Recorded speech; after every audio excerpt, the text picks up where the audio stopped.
Shalom, puji Tuhan. Perkenalkan, nama saya Angelina Kosakoy, mahasiswi STT Rumor Kristus semester 2. Pada video kali ini saya akan memaparkan mengenai hamba Tuhan dan jabatan, yang merupakan mata kuliah spiritualitas 2. Nah, dengan dosen pengampu Pendeta Dr. David Levinson Nararo MTH.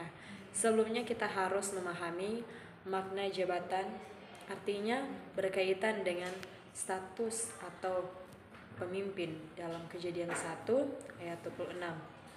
Nah, di situ dikatakan, baiklah kita menjadikan manusia menurut gambar dan rupa supaya mereka berkuasa atas ikan-ikan di laut dan burung-burung di udara, nah atas ternak dan atas seluruh di bumi dan atas segala binatang melata yang merayap di bumi.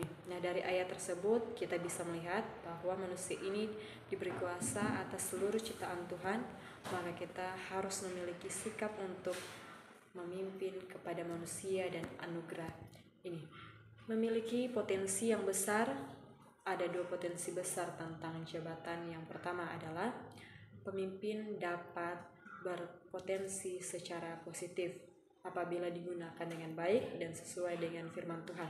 Nah, kemudian pemimpin ini juga berpotensi yang negatif apabila tidak digunakan dengan baik atau tidak digunakan sesuai dengan firman Tuhan. Nah, jabatan itu ada 5 makna jabatan yang akan saya bahas. Yang pertama, jabatan adalah kepercayaan dalam 1 Timotius 1 ayat 12. Di situ dikatakan, aku bersyukur kepada Dia yang menguatkan aku, yaitu Yesus Tuhan. Nah, kita karena Ia menganggap aku setia dan mempercayakan pelayanan ini kepadaku. Nah, Tuhan mempercayakan kepada kita sebagai seorang pemimpin untuk memimpin kita harus melayani Tuhan dengan kepercayaan, dan kita harus menjaga kepercayaan yang Tuhan berikan, juga kepercayaan kepada kita. Kemudian yang kedua adalah jabatan itu sebuah penghargaan atau upah kesetiaan dalam Lukas 19 ayat 16 sampai ayat yang ke-17. Nah, bisa saja upah karena prestasi dan upah karena kesetiaan atau bertekun. Nah, kemudian juga ada 3 karunia yang diberikan Tuhan, yaitu fisik, non-fisik, dan juga spiritual. Ketika fisik kita bagus, itu sangat berguna bagi kita karena dapat mengoptimalkan jabatan yang kita lakukan.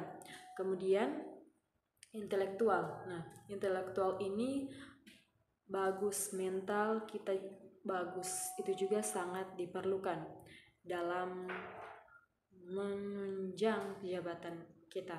Namun ketika memiliki urapan inilah yang sangat penting dan sangat kita perlukan dalam jabatan kita. Nah, sebagai seorang pemimpin, karena urapan adalah kunci dari setiap keberhasilan yang akan kita capai. Karena tanpa urapan maka apapun yang kita lakukan itu terasa kosong atau sama saja dengan yang lainnya yang tidak memiliki nilai tambah.